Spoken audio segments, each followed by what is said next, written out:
Hi everyone, welcome back to science classes. First of all good evening to everyone. कैसे हैं आप सब? Hopefully आप बहुत अच्छे हैं। चलिए आइए शुरुआत करते हैं आज की इस क्लास की। सभी को जय श्री कृष्णा, राधे राधे, राम राम। आप लोग की यहाँ पर एसएसटी की क्लास हो रही है और बज रहे हैं शाम के 8, रात के 8 कह सकते हैं। 8 बजे हम यहाँ पर क्लास कर रहे हैं, जहाँ पर हम आज सोशल साइंस की क्लास करेंगे। आपका यह सेक्शन भी होना बहुत ज़रूरी है क्योंकि पेपर 1 और पेपर 2 इस बार जो है थोड़ा ईजी सेट में बना हुआ है, तो वो हमारे लिए काफ़ी ईजी है और आराम से कर सकते हैं।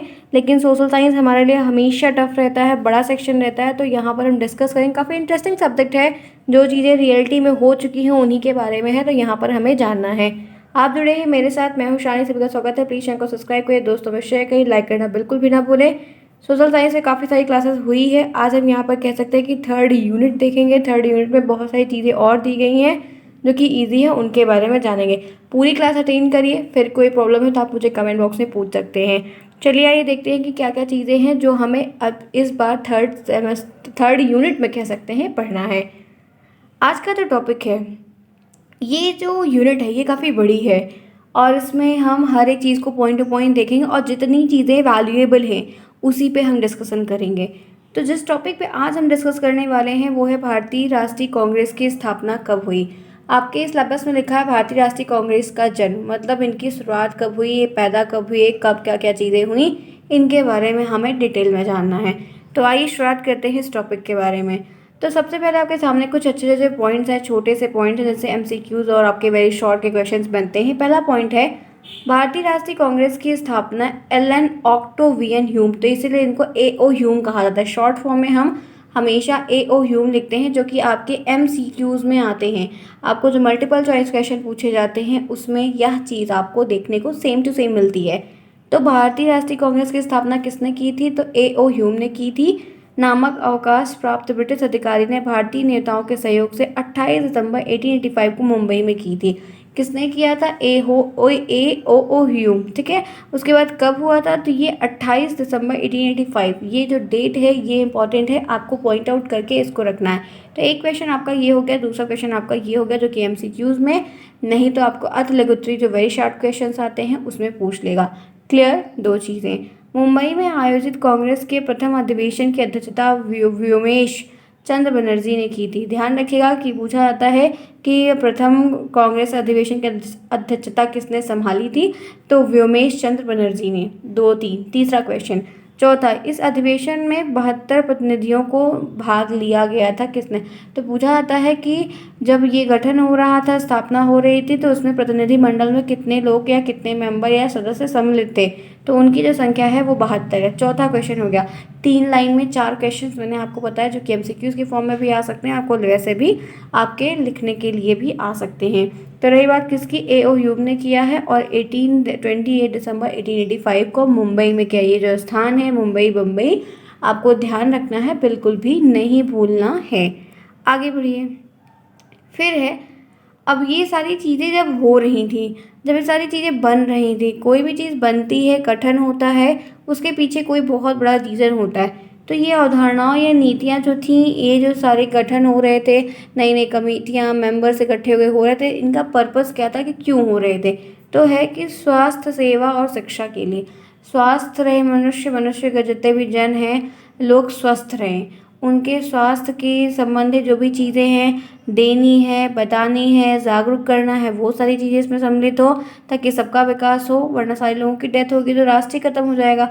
जो शिक्षा नहीं है, जो शिक्षा दीक्षा की चीज़ें नहीं है, पढ़ाई लिखाई का कोई इन्वायरमेंट नहीं, उन सब चीज़ों को ले आना करना, सुरक्षा और घरेलू मामले को भी ध्यान में रखते हुए आगे चलना, एक एक स्टेप सबको समझाना, बताना, और विदेश की बहुत सारी नीतियाँ। तो इनके पीछे ये सारी चीज़ें जो गठन होते हैं, बनती, इनकी जो अवधारणाएँ थी, ये 3 मेन रीज़न थे जिनकी वजह से ये सारी चीज़ें धीरे धीरे करके एक एक कमेटी, एक एक गठन होना शुरुआत हो गए थे। आगे बढ़िए। अब एक बात और ध्यान रखिए, जो नीतियाँ बनती हैं, कोई चीज़, कोई ग्रुप बनता है तो उसका एक दूसरा ग्रुप होता है जो उसकी खिलाफत करता है, मतलब उसके अगेंस्ट होता है। तो जब ये कांग्रेस की एक भाई ये अधिवेशन को गठन 1885 में हुआ था, तो इनमें भी बहुत सारी लॉट्स ऑफ प्रॉब्लम्स है और लोगों ने भी बहुत कुछ मतलब कुरीतियाँ निकाली। जैसे लोहिया कांग्रेस हटाओ का आंदोलन, ठीक है, कांग्रेस को हटाने के का आंदोलन भी छिड़ा गया था। जेपी नाम से भी एक आंदोलन छिड़ा गया था इनके खिलाफ, और भ्रष्टाचार विरोधी आंदोलन भी इन्हीं के खिलाफ छिड़ा गया था।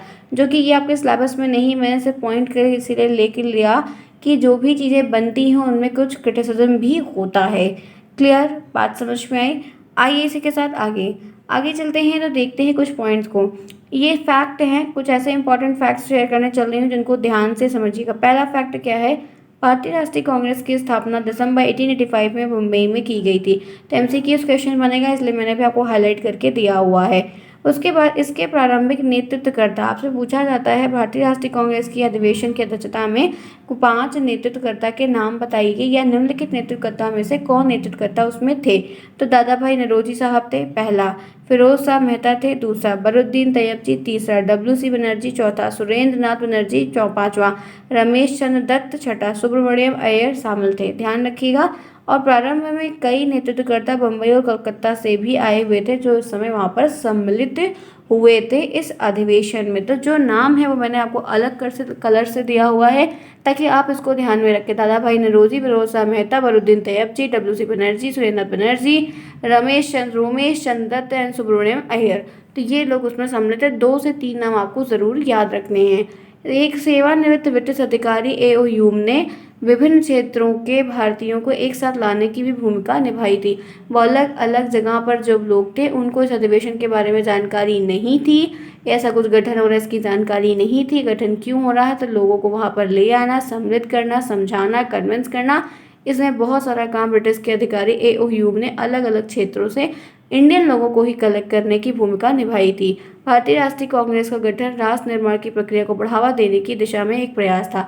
जैसे पूछा जाता है कि भारतीय राष्ट्रीय कांग्रेस के गठन की स्थापना क्यों की गई, इसके पीछे का रीजन क्या था इसको बनाने का।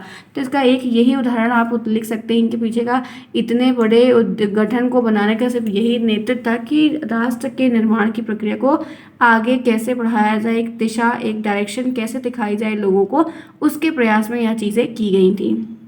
आगे देखिए, देश के सभी क्षेत्र तक पहुंच स्थापित, मतलब देश के जितने भी क्षेत्र हैं सभी जगह पे अपनी पहुंच को स्थापित करने के लिए, कायम रखने के लिए, बनाए रखने के लिए विभिन्न क्षेत्र में कांग्रेस के सह आयोजित निर्माण किए गए थे।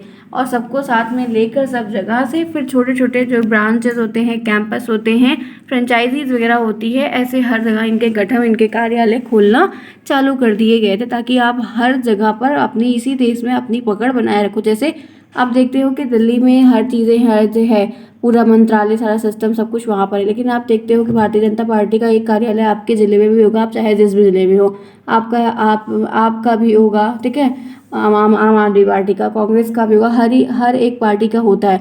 तो क्या सारे मेंबर्स जो मेन लीडर है क्या वो यहाँ आपके ज़िले में रहते हैं क्या? नहीं ना।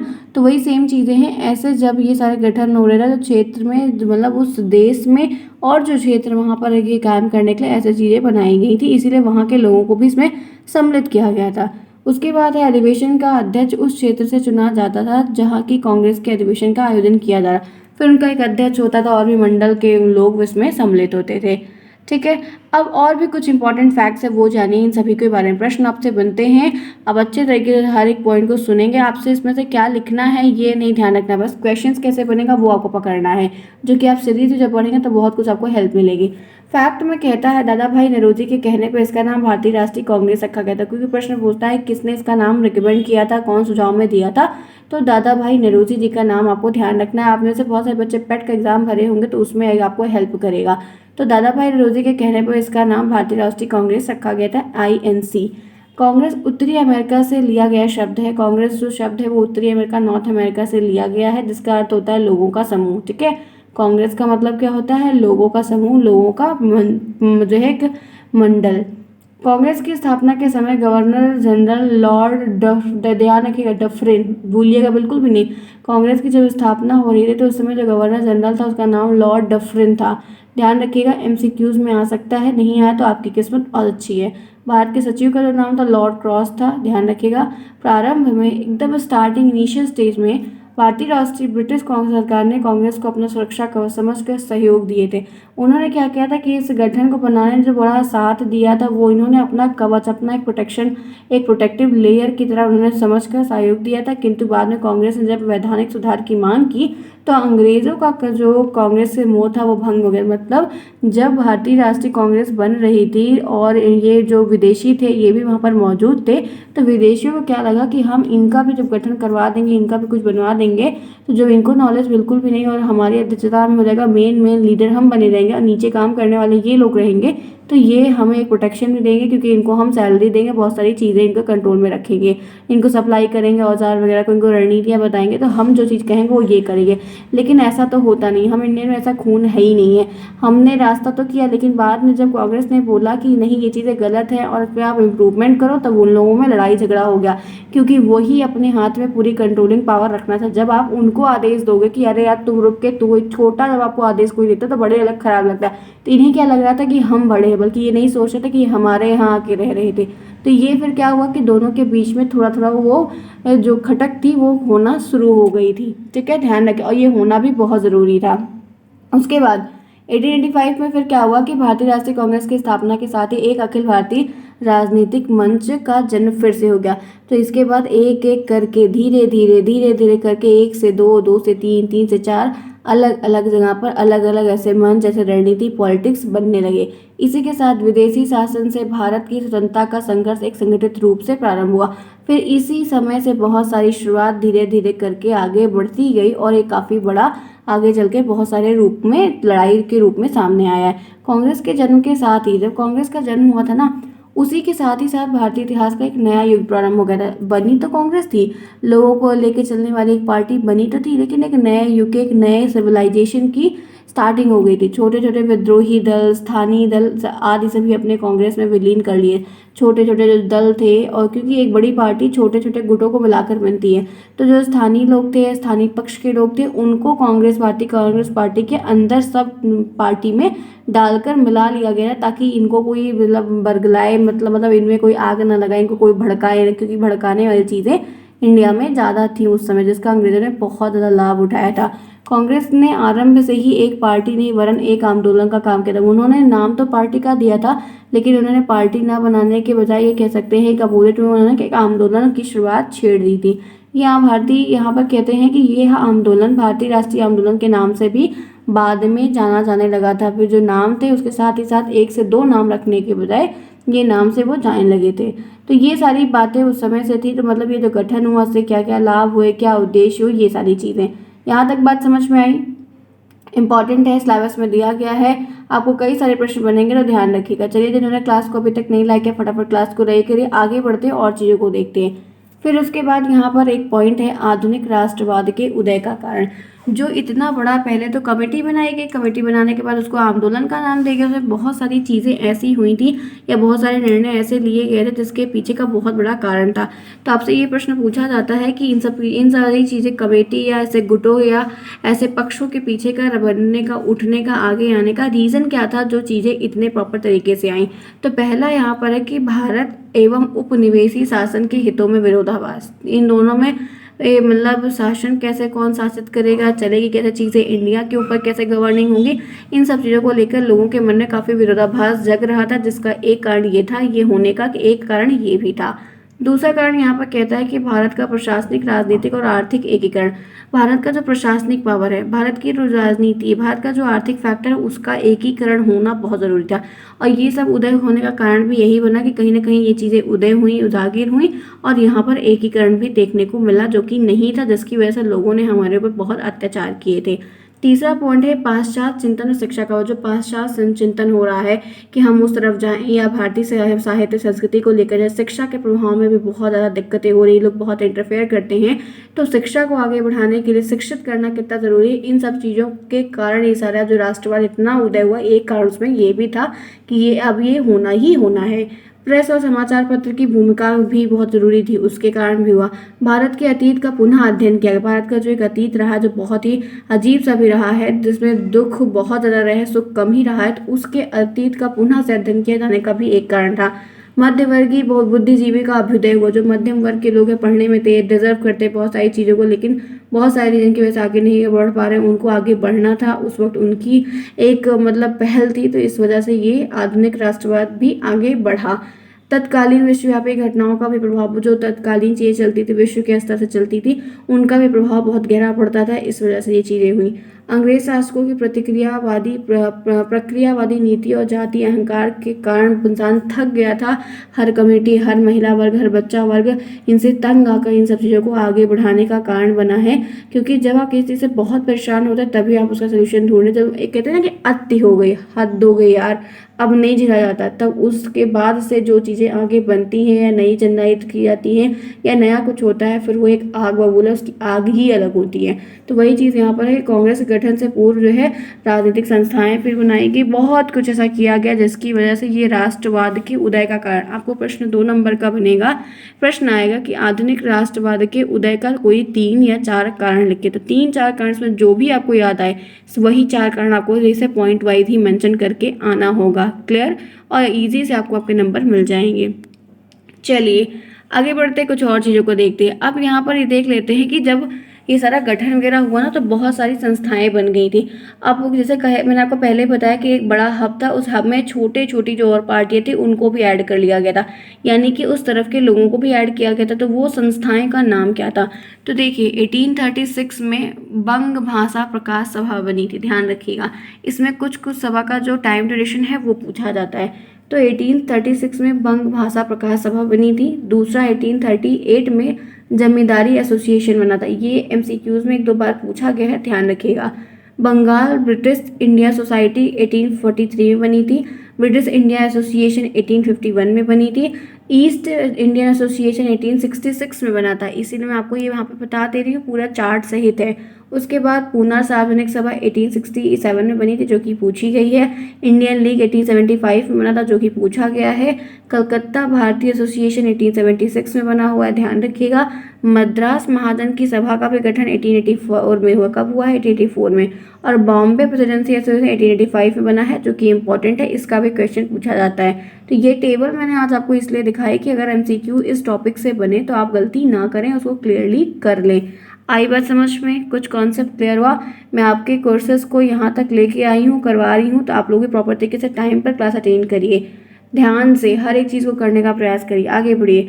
भारतीय राष्ट्रवाद का पहला या आरंभिक चरण मध्यम दर्जे का था, एकदम नरम दल का चरण। 1885 से लेके 1905 भी कहलाता है, को नरम दल भी कहा या तो मध्यम दर्जे का भी कहा जाता था। नरम दल के नेता WC बनर्जी, गोपाल कृष्ण गोखले, RC दत्ता, फिरोज शाह या कह सकते हैं कि जॉर्ज यूले भी थे।